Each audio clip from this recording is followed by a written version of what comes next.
بسم اللہ الرحمن الرحیم۔ السلام علیکم۔ میں ہوں فریاد علی وڑیچ اور آپ دیکھ رہے ہیں میرا یوٹیوب چینل۔ میرا آج کا عنوان ہے ذکر الہی کیا ہے؟ ارشاد باری تعالیٰ ہے۔ ترجمہ: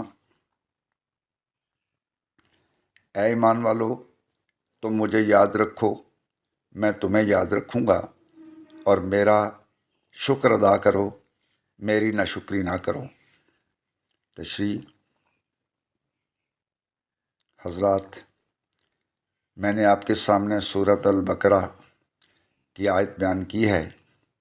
یہ بڑی اہم آیت ہے، چند الفاظ ہیں، لیکن اللہ تعالیٰ نے اپنے بندوں کو بتایا ہے کہ میں کس طرح تمہیں یاد رہوں گا، پھر کس طرح تمہیں یاد رکھوں گا۔ ارشاد باری تعالیٰ ہے۔ ترجمہ: اللہ کی یاد ہی سب سے بڑی چیز ہے۔ سورۃ العنکبوت آیت نمبر 45۔ اور دوسری جگہ اللہ تعالیٰ کا ارشاد ہے۔ ترجمہ: اللہ کو کثرت سے یاد کرنے والے مرد اور کثرت سے یاد کرنے والی عورتیں، اللہ نے ان کے لیے مغفرت اور بہت بڑا اجر تیار کر رکھا ہے۔ سورۃ الاحزاب آیت نمبر 35۔ برادران اسلام، اللہ کو یاد کیسے کیا جائے؟ یاد تو آدمی اس چیز کو کرتا ہے جس کو دیکھا ہو۔ جب اللہ کو دیکھا ہی نہیں ہے تو یاد کیسے کیا جائے؟ اصل میں اللہ تعالیٰ ہمارے اتنا قریب ہے، بلکہ بہت زیادہ قریب ہے، اور بہت زیادہ قریب ہونے کی وجہ سے ہم اسے دیکھ نہیں سکتے، لیکن کائنات کی ہر چیز اللہ کی یاد کی علامت ہے۔ اگر اللہ کو یاد کرنا ہے تو حضرت صلی اللہ علیہ وآلہ وسلم نے فرمایا۔ ترجمہ: اگر اللہ کو یاد کرنا ہے تو اللہ تعالیٰ کی نشانیوں میں سوچا کرو۔ شعیب الایمان۔ برادران اسلام، اللہ تعالیٰ کی نشانیوں میں، اس کی قدرتوں میں، اس کے کمالات میں، کائنات کی وسعتوں میں، کائنات کی جلوتوں اور خلوتوں میں، اور اپنی ذات میں سوچا کرو تو تمہیں اللہ کی یاد آ جائے گی۔ اللہ کو یاد کرنے والے لوگ ہی اصل میں زندہ لوگ ہیں۔ حدیث نبوی ہے۔ ترجمہ: جو شخص اپنے رب کو یاد کرتا ہے اور جو شخص اپنے رب کو یاد نہیں کرتا، اس کی مثال زندہ اور مردہ جیسی ہے۔ صحیح البخاری۔ حدیث نبوی ہے۔ ترجمہ: اللہ تعالیٰ ارشاد فرماتے ہیں کہ میں اپنے بندے کے اپنے متعلق گمان کے مطابق معاملہ کرتا ہوں۔ جب وہ مجھے یاد کرتا ہے تو میں اس کے پاس ہوتا ہوں۔ اگر وہ مجھے اکیلا یاد کرتا ہے تو میں بھی اس کو اکیلے یاد کرتا ہوں۔ اگر مجھے وہ جماعت میں یاد کرتا ہے تو میں اس کو ایسی جماعت میں یاد کرتا ہوں جو اس بندے کی جماعت سے بہتر ہوتی ہے۔ اگر کوئی بندہ ایک بالشت میرے قریب آتا ہے تو میں ایک ہاتھ اس کے قریب ہو جاتا ہوں۔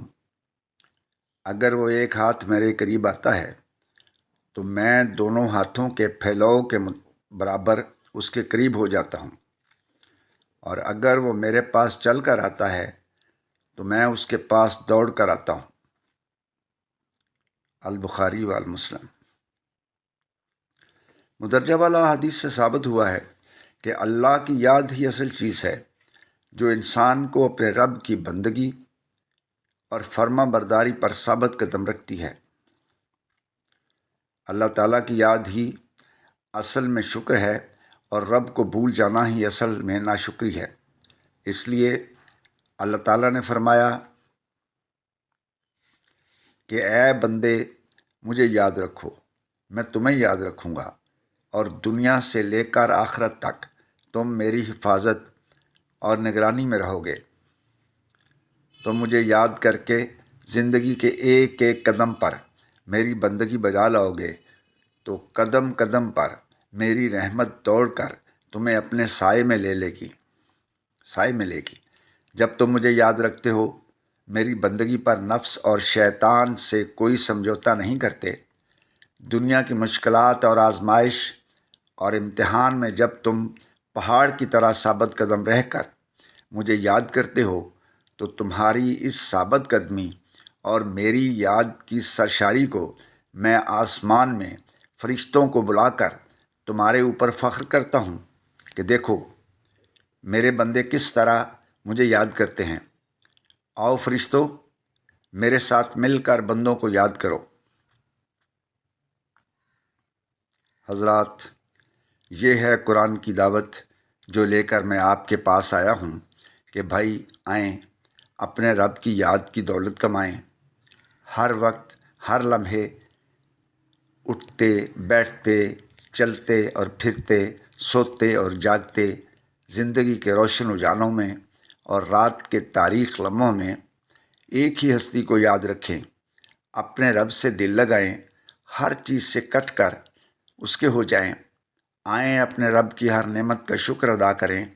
اس کی یاد اور اس کے شکر کا طریقہ یہ ہے کہ زبان سے بھی، خیالات سے بھی اور اپنی حرکات سے بھی اس کی فرما برداری کریں۔